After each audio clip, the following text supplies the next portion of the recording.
Halo semua, berjumpa lagi dengan saya Gary, psikolog anak, dan tamu saya, Mama Desi, di Bincang-Bincang Online Tumbuh Kembang Anak. Halo Mama Papa semua, halo Pak.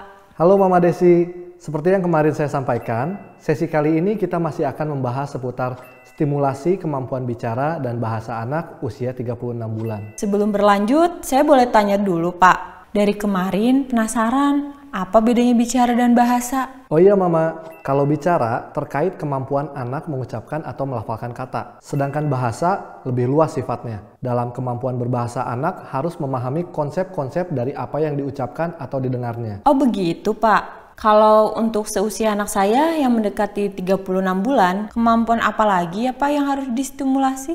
Di usia 3 tahun, kemampuan bahasa baik ekspresif maupun reseptif anak diharapkan sudah cukup berkembang, khususnya dalam menguasai kosakata sehari-hari. Dalam KPSP, salah satu indikator perkembangan usia 36 bulan dalam aspek bicara dan bahasa adalah mampu menyebutkan 2 nama gambar dari 5 gambar binatang dan orang yang diperlihatkan.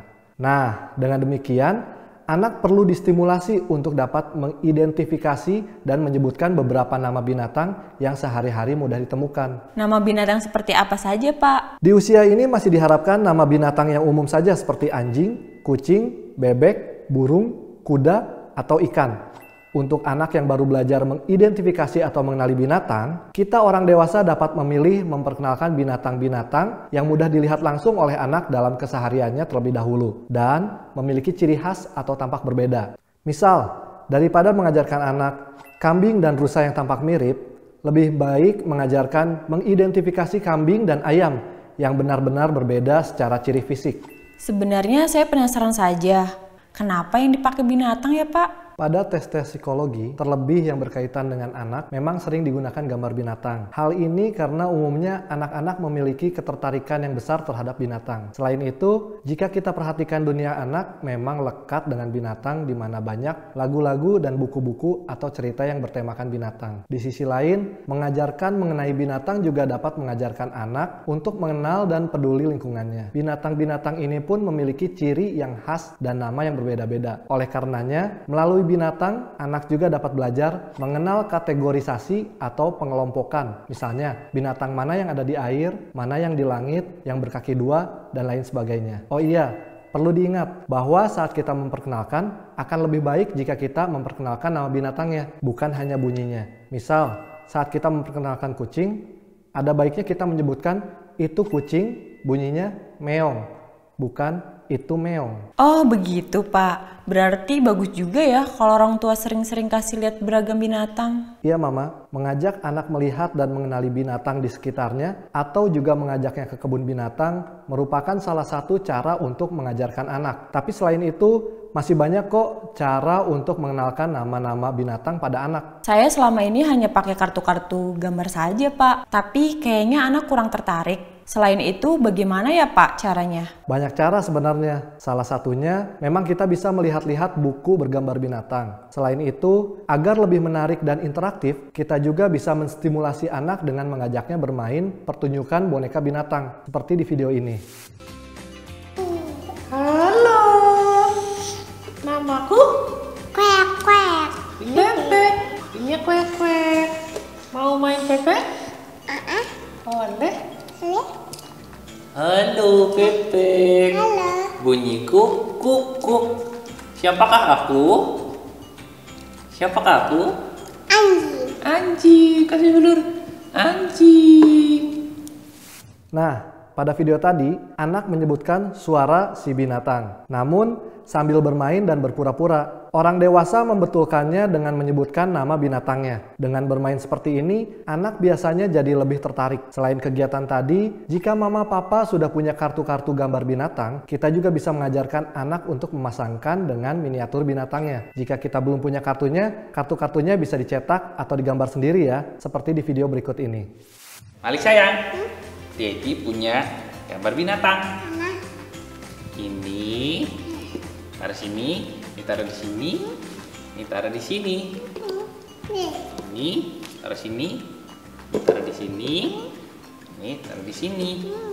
Ini hewan apa? Bunyinya guguk. Kuku. Ini hewan apa? Ular. Ini hewan Anjing. hewan anjing. Mainan anjing mana? Ini. Mainannya mana? Iya, pinter. Pada video tadi, tampak sambil bermain, orang dewasa memperkenalkan nama binatang dan cirinya. Saat anak masih kesulitan atau lupa, kita dapat memberikan sedikit bantuan agar anak berhasil menebaknya. Ini hewan apa bunyinya? Kuek kuek. Bebek. Iya, kuek kuek. Hewan bebeknya mana? Iya. Selain kegiatan seperti tadi, kita juga bisa mengenalkan binatang dengan bermain kartu binatang yang dipotong dua menjadi puzzle sederhana. Seperti yang dilakukan di video ini, kita dapat membuat gambar di kertas, lalu kita tempel pada karton atau kardus bekas, kemudian digunting menjadi dua bagian. Ini apa? Sapi. Ini? Katak. Nah, betul. Sekarang dituker ya. Ini Malik tadi pilihnya apa ya? Katak. Hah? Katak? Kakinya katak mana ya? Ini dipasang? Mau dipasang? Mau. Kakinya ini pasang dulu. Mana kaki? Iya. Sip. Ye, kasih tos dulu. Jadi begitu Mama, Papa, semakin menarik dan didengarnya berulang-ulang, kosakatanya akan tersimpan di otak anak. Pelan-pelan, ia akan memahaminya dan dapat menggunakannya untuk melabel apa yang dilihatnya. Kalau Mama Desi, biasanya trik apa yang digunakan untuk menambah kosakata anak? Setiap hari saya selalu berusaha ajarkan anak saya berbagai kosakata sih Pak. Biasanya saya selipkan saja di kegiatan sehari-hari kami. Seperti kalau saya ajak ke taman, saya sambil ajak ngobrol dan sebutkan apa saja yang ada di taman. Orang-orangnya lagi ngapain aja, langitnya seperti apa, hal-hal yang kayak gitu aja sih Pak. Sampai sekarang kalau ada gambar kucing, dia suka nyebutnya ucing. Wah, itu juga cara yang sangat baik. Mama Papa di rumah dapat mengikutinya juga ya. Banyak cara yang bisa orang tua lakukan untuk menstimulasi anak mengenal binatang. Selain kegiatan-kegiatan yang tadi sudah dibahas, kita juga dapat melakukan kegiatan-kegiatan lain seperti mengikuti gerakan binatang bersama, bermain suara binatang dengan si kecil, memperkenalkan nama-nama binatang sesuai alfabet, atau mengajak mengunjungi kebun binatang dan menjelaskannya. Wah, iya juga ya Pak. Mengenalkan berbagai nama binatang akan lebih mudah jika orang tua mampu membawanya dalam berbagai aktivitas menarik. Betul sekali. Mempelajari nama-nama binatang juga akan sangat bermanfaat dalam membantu perkembangan keterampilan pra-akademik dan kemampuan sosial si kecil. Jadi, janganlah segan untuk memperkenalkan anak dengan kehidupan binatang. Demikian dahulu sesi kali ini ya, Mama, Papa.